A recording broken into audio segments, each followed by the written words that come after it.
Ibonong entertainment gi dialogue narrative ta yumpham oiba wari macha sing mathang punamakna tabikhre ngasidi punamak sing adudagi pumtop topa wari macha ma thamjari wari asi British journalist whose na iba Curse of Kohinoor haiba article le yumpham oiraga detective wari macha oina surjit laina Kohinoor gi bhut haina ithokchabani aduga thoidok hendok na ngaglibadi wari macha asi asingba thodok te yumpham oibasini ngasisu England gi Albadan Hall da ningba kaina Indian prince amana aigi Kohinoor piyo haina kanana su tabidana laujari mahaki mapaudo miyam dasu ngasi tamjari wari asida khonjel langlibasing laifrapum surjit amasung mukta khurai jamni hauzik tabirasi surjit laigi pumnau nauba thrilling ghost story Kohinoor gi bhut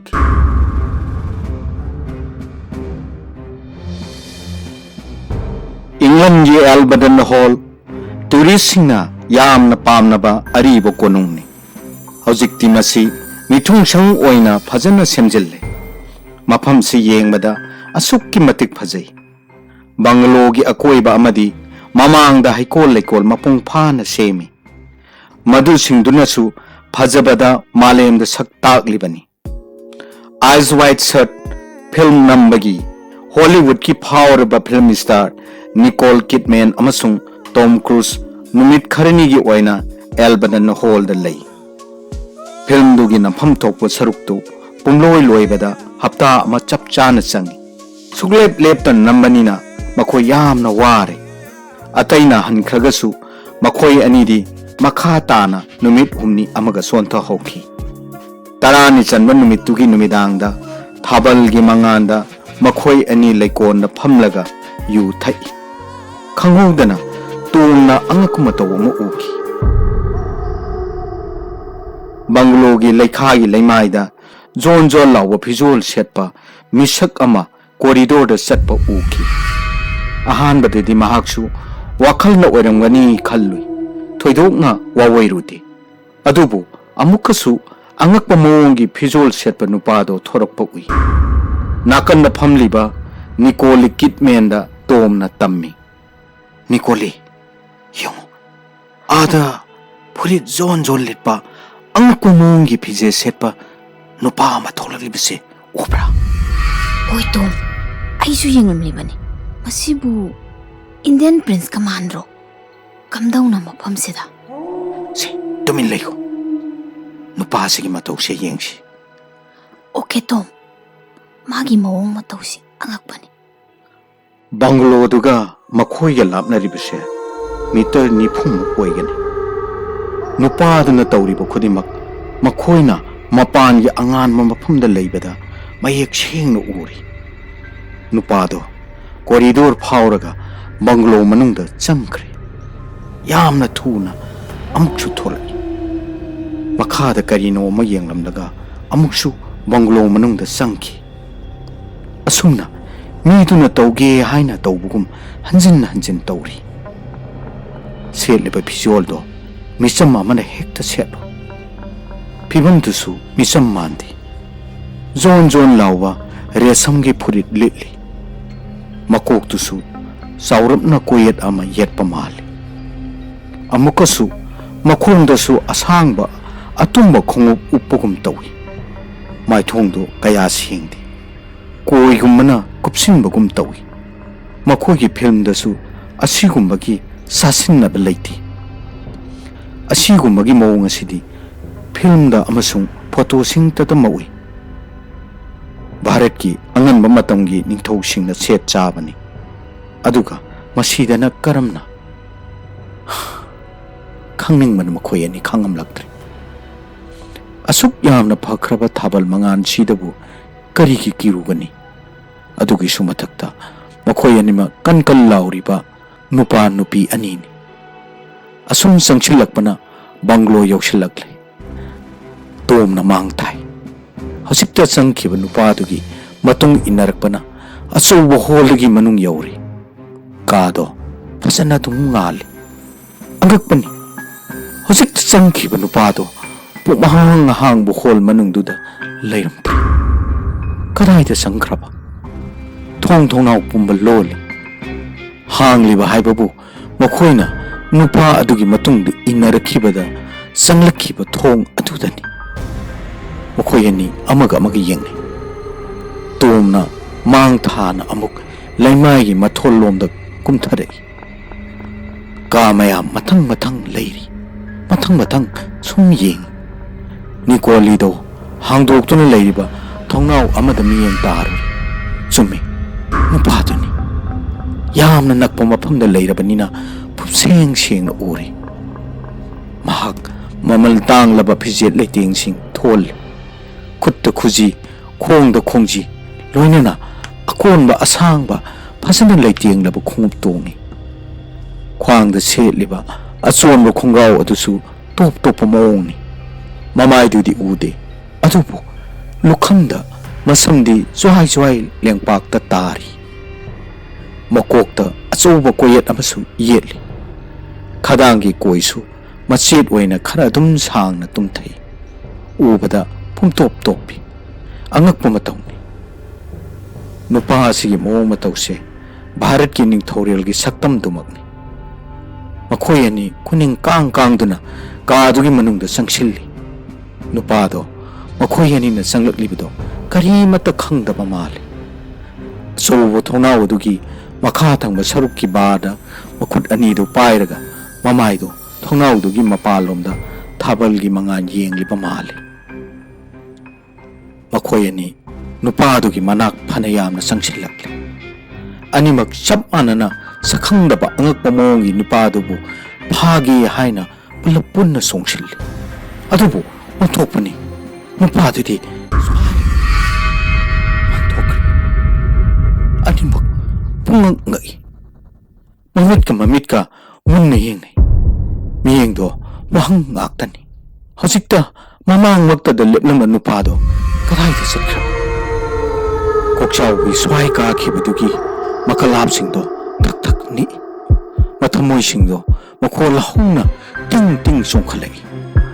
thamoi khongjel yankhalaptuna pokhairakladra pakhalakle kanana hanba konbagi khanarudana thawaidu hinglabadi khamna hana phamlamba leikol du tamna lamjabi thadre sen thongnare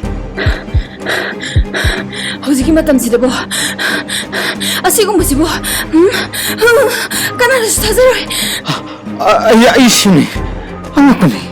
pushida usina hanmane wari larekta filmda gati ukre takre uribasibu thasasira thazarosira ai haiba ngamdri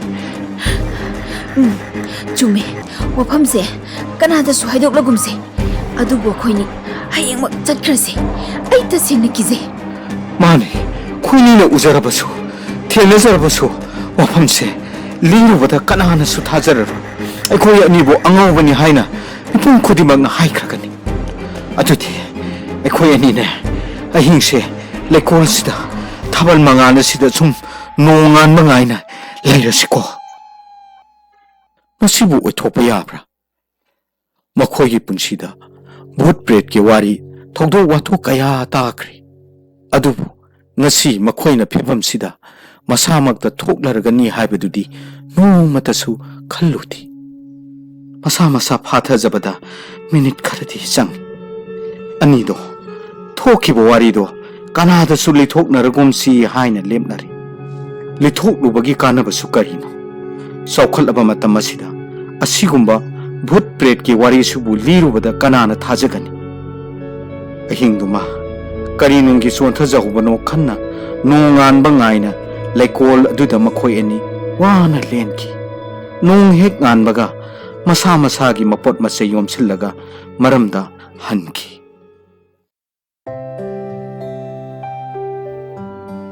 matam kharagi tungda pause kaya singda tourist kayana elbadanda bhut uknabagi matangda nainarakhi madu thengnarubadagidi tom amasung nikolisu tv amadi pause singda makhoi du thokiba thodok singdugi matangda paudamki मालेगी ममिंग चलबा British journalist Charles हुसना मखोई एनिगी interview लौखी महांगना एल्बदन थोकलिबा भूत अदुगी मरमदा थिगतखी कायना थंगदा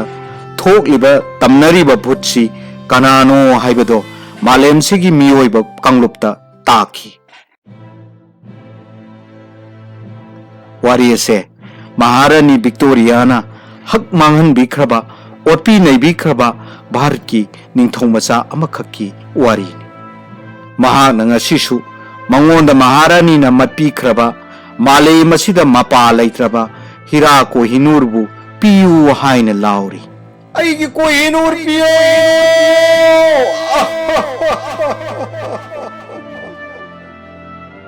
कोहिनूर निंथोरेल कयागा थागो नरकलबा ममल नाइद्रबा मनीनी मागी वारिसे अकीबगी मसकनी निंथौ रंजित सिंह मथौना लैबा पंजाब की निंथौनी महांगना अफगानिस्तान बु खुदुम चनखी लाल ngambagi खुदम चांगदम ओइना Kohinoor बु फंखी मदो ममल नाइद्रबा मनीनी खन्ना मतम पुम्मदा मसागा थागो नखी मांगना सीख्रबा मतुंगदा अंगांग ओइरिबा मचानुपा दिलीप सिंह की मखुत्ता सिंहासन अमसुंग कोहिनूर ताखी मपा लेखिद्रबा मतुंगदा तात हईबा ब्रिटिश मसा लॉर्ड डालहोशीना दिलीप सिंह बो मोइथेम तौबीखी यानबा अमगी मतुंग इन्ना पंजाब ब्रिटिश की लैंगांग मखादा लैखी नहा ओइरिबा दिलीप सिंह क्रिस्टियन ओनख्रे अचौबा ब्रिटिश सिंह पुन्ना हिंगमिन्नरगा मालेमदा महाक्सु अचौबा सिंह चंदुना फिदम फंगनी खंजकी दालहोसी की लौनमदा मपागी ममल नाइद्रबा लन ओइरिबा कोहिनूर पिथोकी दालहोसी नमदु मखोइना भारतपु मपुंग फाना लौसिनबगी अपेनबा फोंदोकपो ओइना महारानी विक्टोरियादा खुदोट पोट ओइना इंग्लैंड पीखी मधु फंगबदा महारानी असुक्की मतिक हराउकी यानखिबगी मतुंग इना दिलीप सिंहबु इंग्लैंड खुंदा लैता हल्ले असान मिसक अमा ओइना महारानी का सागलेन फोबा पुनबा यावी पेलबा महारानीना महाकी लैनबगिदमक एल्बदन हॉल अमसुंग मधुगा नकनबु खुंगंगबु पिबिकी नाहुंगना दिलीप सिंहना एल्बदनबु फजन लैतिंगदुना सेंगत सागतकी खुंगंगदुदा चर्च अमसुंग स्कूल सिंगसु सेंगत सागतकी खुदिंगमक सिंग अदो मसागी सेलना सेंगत सागतजबनी मागी मी पुम्मना महाकु असुक्की मतिक नुंगसीबिखी अदुबु मतंगे खोंगलै तुंगिना मी पुनमकना मागी वारी पुम्म खंगनरकले महांगना नुंगाई याइफरिबा लेमजनफम ओइरिबा पुंसी महिंग सिंग असे महाकी मरैबाक अमसुंग कोहिनूर बु पिथोकलगा फंगबनी हाइबसे खंगनरकपदगिदी नोमा नोमगी मागी मिचंग लेरक्त्रि एल्बदन गे अकोइबदा लेरिबा पुनमकना महाकपु तुकत्सपु उल्ली मंगोंदा इकाई खुमनरंबा सिंग अदो मांगख्रे मधुगी महुत्ता माबु हुनबा हौरखी मधु सिंगदु उबदा दिलीप सिंह थमोई काइखी सोइखिबा सिंग अदुगी दमक महाक प्रोक प्रोक शाकना खांखी महाकी मांगख्रबा इकाई खुमनबदो कोहिनूर हंजिल्लगदा फंगनी खन्ना नोमा महारानीदा हनबीनबा हाइजेकी आह यो हाइनेस महारानी अई प्रजा सिंह इंडियन सिंह एल्बदन की अकोइबदा तारिबा खुनमी सिंहना अईबु यामना थीना ngangnare आई यामना चौबा सोइबा अमा तौख्रे अईबु ngapiu please your highness please अई कोहिनूर अईंगोंदा मो हनबीरो करी हाइबा मिनाई मचा हुइनाउ मचा चाउनबा योक्लगा मपुदो ओनसल्लबा हुइबु दोलाई तोंहल्लगा अमांबा उरगा चोंथै हैबदो नंग तौरे नंग ngasiदगी अईने इंथोक्लबनी कना कना लई लाओ नुपा सि पुथोखो मसक्सि उनिंगदे करिगुंबा मखा ताना लम हेलक्लबदी कैसुम संदा थमो नते यो हाइनेस अईगी कोहिनूर पिबियो अईगी कोहिनूर पिबियो अईगी पाई पूगी लंदो पिबियो अईगी कोहिनूर पिबियो अईगी कोहिनूर पिबियो मधुना फगदर खल्लगा नुमित्तुदगी मागी मराइबक थीबगी नुमित्तो हौखी महारानीदो मई हौना साउरी कोहिनूरदी हनबिरक्त्री मधुगी महुत्ता मंगोंद पीबीरिबा खुदोंग चाबसिंग अदो असुम असुम हंथरखी महारानीना मंगोंदा चहीद पीबीरंबा पाउन लिसिंग तरानिथोय अदुसु कक्थत्पीख्रे दिलीप सिंह सेल थुंगी फिबम असुक्की मतिक चारक्त्रे लिन्ना मखुल संगमदायदा चुम्मी हाइबगुम महाकी मपा मपुसिंगी ईदो मंगोंदसु याउरिबनिना मदुगी मतिंग अदो फुदोरखी फंगलिबा खुदोंग चाब खुदिमक्सिंग अदो हुंदोख्रे अदुगा क्रिश्चियन धर्मसु थादोख्रगा मपा मपुगी सिख धर्म अमुक चटकी मधु फावबदा महाकी पुकनिंगदी इंथबा लैत्रे महाकना पामलिबदी ब्रिटिश लैंगाक्तगी कोहिनूरबो अमुक हन्ना लौबा हाइबसिनी संगसिल्लुबा खोंजंगदुना नुंग अनिगी मरक्ता हा हाइबदु ओइररे मांगदा महारानीगी असाउबा तुंगदा नोम नोमगी सोक्सिलक्लिबा लाइरबगी लांग महाक पेंदबगी खोलावसे सुगलेप लेपते अइगी कोहिनूर पियो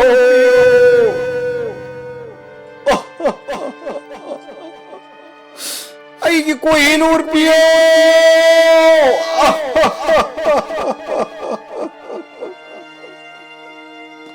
महारानी की याथंगदा दिलीप सिंह पेरिस की कचुम संगद थंखरे इमुंग मनुंग कांगखोंग चाइरे नोंग मनोंगगी अना लोइनरक्तुना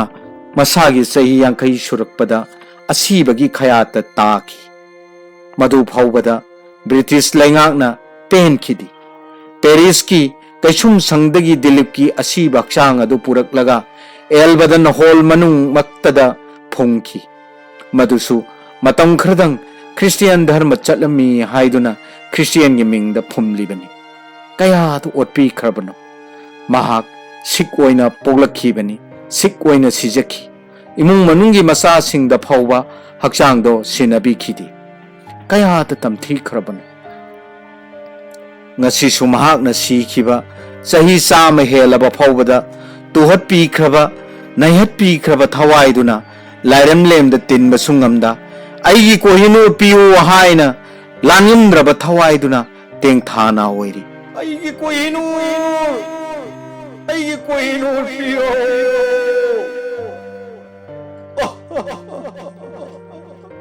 aigi kohinu piu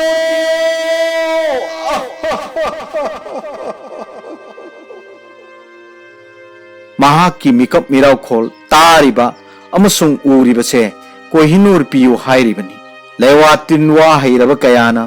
भुत्तुबु ताननबा होनै अदुबु पुनमक अरेमबनी कुनमाथोय सुबा सही सासिदा फोंग मंगमद्रबा पाउखोंग अमा ओइना मालेमना ngakna लौनरी कोहिनूर हारिबसे मुसलमान सिंगना थोनबा मिंगनी मसीगी मसक मतौ असे अरंग मंगाल नाइब चिंग माले हाइदना कोहिनूर थोनखिबनी हाइने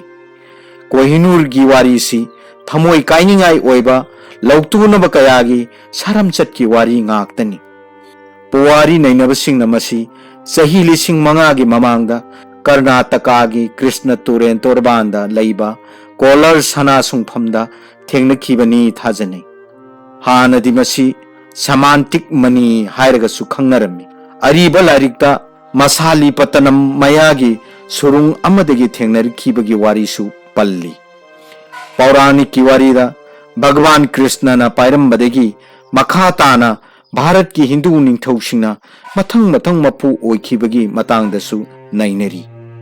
अमबु ओइरे भारत तगी हौखिबा मनीने हाइबसिमदी सोइद्रे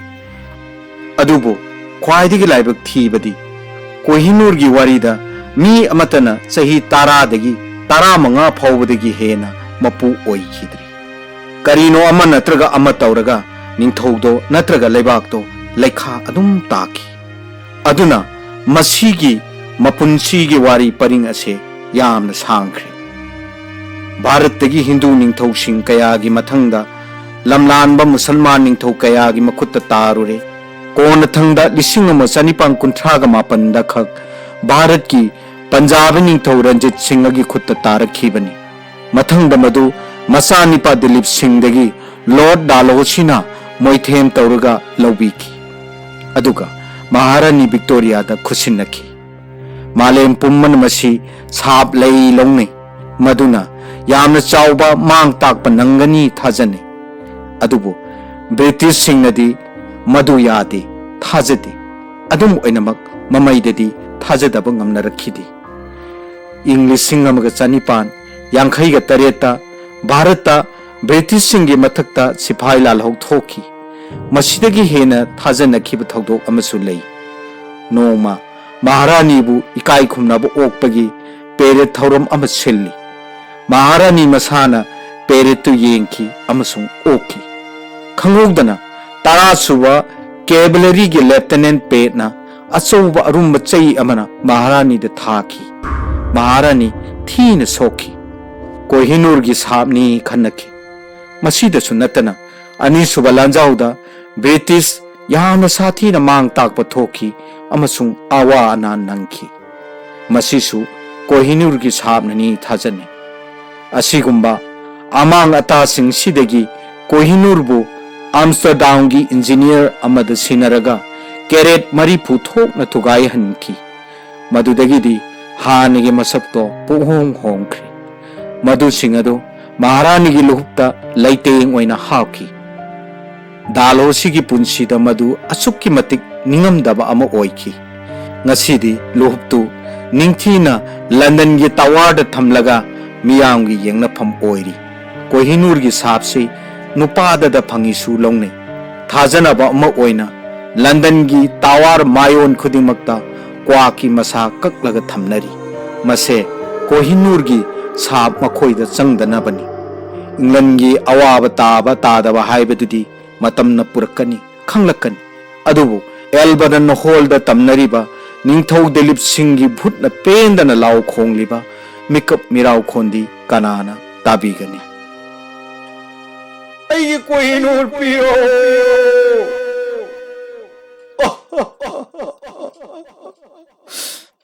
कोहिनूर पियो